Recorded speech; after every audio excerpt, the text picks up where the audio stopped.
নমস্কার বন্ধুরা, Rupa's simple and daily life চ্যানেলে আপনাদের সবাইকে সুস্বাগত।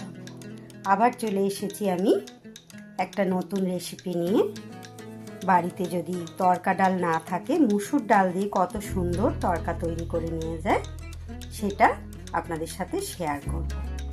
এই তড়কা খেতে খুব সুস্বাদু, আর মুসুর ডাল যেহেতু উপকার তো শরীরের পক্ষে আমাদের ভালোই হয়, আর সেই সাথে সবসময় তড়কা ডাল আমাদের ঘরে থাকে না, মুসুর ডালটা তো থাকেই, সেটা দিয়ে চট করে কত সুন্দর একটা রেসিপি তৈরি করে নেওয়া যায়। এটা কিন্তু পেলে সবাই খুব খুশি হয়ে খাবে। এটা আপনারা রুটির সাথে তো খেতে পারবেনই, সেই সাথে লুচি, পরোটা, এমনকি ভাতের পাতেও এটা আপনারা খেতে পারবেন, যেহেতু মুসুর ডাল। পুরো ভিডিওটা দেখার জন্য আপনাদের কাছে অনেক অনুরোধ রইল। প্লিজ বন্ধুরা, পুরো ভিডিওটা দেখবেন, আর আমাকে রেসিপি ভালো লাগলে একটা লাইক, কমেন্ট, শেয়ার করে আমার চ্যানেলটাকে সাবস্ক্রাইব করবেন। তাহলে দেখতে থাকুন কিভাবে আমি অতি সহজে সামান্য উপকরণ দিয়ে আমি তড়কাটা বানিয়ে ফেলছি। রেসিপিটা তাহলে শুরু করা যাক। মুসুর ডালের তড়কা, তার জন্য আমি নিয়ে নিয়েছি 150 গ্রাম মুসুর ডাল, ভালো করে পরিষ্কার করে ধুয়ে নিয়েছি জল দিয়ে। আর নিয়েছি একটা টমেটো কুচি, আর কিছু কাঁচা লঙ্কা কুচি, আর এতে নিয়েছি একটা বড় সাইজের পেঁয়াজ, খুব ছোট করে কুচিয়ে নিয়েছি। আর এতে আছে আমার 1 চামচের মতো আদা কুচি, দেখুন বটিতেই আমি খুব মিহি করে কুচিয়ে নিয়েছি। আর 1 চামচের কম রসুন কুচি, আর ফোড়নের জন্য একটা তেজপাতা, একটা শুকনো লঙ্কা, আর পরিমাণ মতো নুন আর হলুদ। কড়াইতে আমার জলটা গরম হয়ে গেছে। এবার ধুয়ে রাখা মুসুর ডালটা আমি এর মধ্যে দিয়ে আগে সিদ্ধ করে নেব। মুসুর ডালটা আমি জলের মধ্যে দিয়ে দিয়েছি। মুসুর ডালটা এবার সিদ্ধ হতে থাকবে। মাঝে মাঝে মুসুর ডালটা আমার সিদ্ধ হয়ে গেছে। মুসুর ডাল তো বেশিক্ষণ লাগে না সিদ্ধ হতে, এই ডালটা আমার বেশ ভালোই সিদ্ধ হয়ে গেছে। এবার একটা পাত্রে আমি ডালটা ঢেলে নেব। কড়াইটা ধুয়ে নিয়ে আবার গ্যাসে বসিয়ে দিয়েছি। পরিমাণ মতো তেল দিয়ে দিয়েছি কড়াইয়ের মধ্যে, এটা আমার রাইস ব্র্যান অয়েল। তেলটা গরম হয়ে গেলে এবার আমি ফোড়নটা দিয়ে দেব। একটা তেজপাতা আর একটা শুকনো লঙ্কা।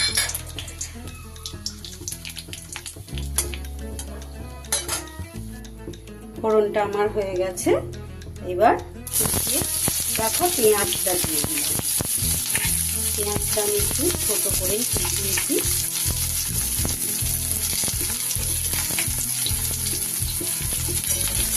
বাড়িতে আমাদের সবসময় তড়কা ডালটা নাও থাকতে পারে, কিন্তু মুসুর ডালটা আমাদের বাড়িতে সবসময় থাকে।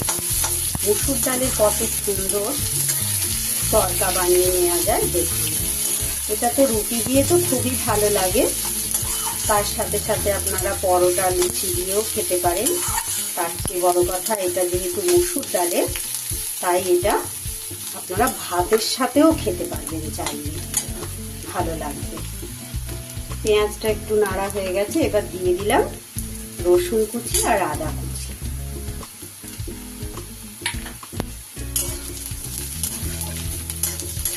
এগুলো সব আমি খুব ভালো করে তেলের মধ্যে ভেজে নেব।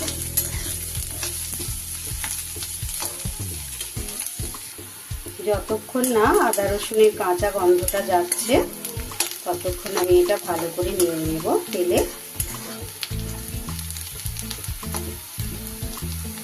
এরপরে এর উপরে দিয়ে দেব টমেটো কুচি আর কাঁচা লঙ্কা।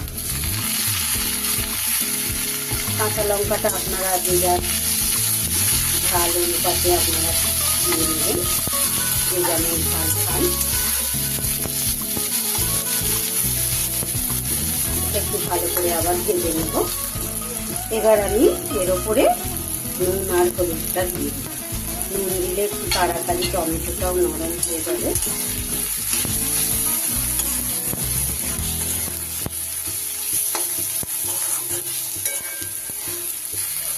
রাতের খাবারে যদি কোনো সময় মনে হয় আজকে কি খাবো রুটিতে, ঘরে তো ডাল থাকেই সব সময়, চট করে মুসুর ডাল দিয়ে এইভাবে তরকা বানিয়ে নেব, সবাই খুব সুন্দরভাবে খেয়ে নেবে। মুসুর ডালটা তো খাওয়াও আমাদের খুব উপকার শরীরের পক্ষে। নুন দেওয়াতে দেখুন কত সুন্দর টমেটোটা নরম হয়ে গেছে,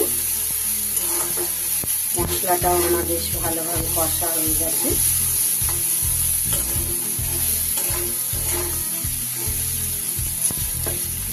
এবার আমি এর উপরে সিদ্ধ করে রাখা ডালটা দিই।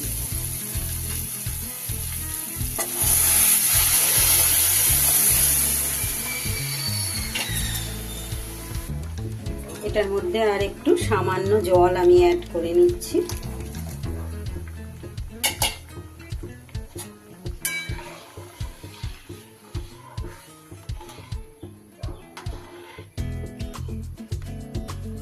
এবার এটা ভালো করে ফুটিয়ে নেব। দেখুন বন্ধুরা, খুব সুন্দরভাবে ফুটে গেছে, এটা আমার তৈরি হয়ে এসছে। এইবার আমি এর মধ্যে দিয়ে দেব 1 চামচ তড়কা মশলা আর 1/2 চামচ চিনি। চিনিটা আপনারা চাইলে নাও দিতে পারেন। আর তড়কা মশলাটা যদি বাড়িতে থাকে দেবেন, যদি না থাকে একটু গরম মশলা দিয়ে দিলেও হবে। আমার ছিল বলে তাই একটু তড়কা মশলা দিয়ে দিলাম। তড়কা মশলাটা দিলে বেশ একটা আলাদা রকম গন্ধ হয়, খেতেও খুব ভালো লাগে। তাহলে তড়কা ডালটা আমার হয়ে গেল কত সহজে, কি সুন্দরভাবে দেখুন। এবার এটা আমি একটা পাত্রে নামিয়ে নেব। দেখুন বন্ধুরা, মুসুর ডালের তড়কা আমার কত সুন্দরভাবে তৈরি হয়ে গেছে। গরম গরম পরিবেশন করে দিলাম। এটা আপনারা রুটি, পরোটা, লুচি, ভাত যে কোনো উপকরণের সাথেই আপনারা খেতে পারবেন। বাড়িতে তড়কা ডাল না থাকলেও মুসুর ডাল দিয়ে কত সুন্দর তড়কা বানানো যায় সেটা আপনাদের কাছে শেয়ার করলাম, কোনো ডিম ফিম ছাড়াই। তাহলে ভিডিওটা যদি আপনাদের ভালো লেগে থাকে, রেসিপিটা আপনারা বানিয়ে খাবেন আর লাইক করবেন, কমেন্ট করবেন, শেয়ার করবেন, আর যদি ভালোবেসে পারেন আমাকে একটা সাবস্ক্রাইব করে দেবেন। তাহলে সবাই আপনারা ভালো থাকবেন, সুস্থ থাকবেন। ঈশ্বর আপনাদের মঙ্গল করুন। পুরো ভিডিওটা দেখার জন্য অনেক অনেক ধন্যবাদ। তাহলে চলে যাচ্ছি বন্ধু, আবার ফিরে আসব অন্য কোনো ভিডিও নিয়ে। ততক্ষণ আসি বন্ধু, টাটা।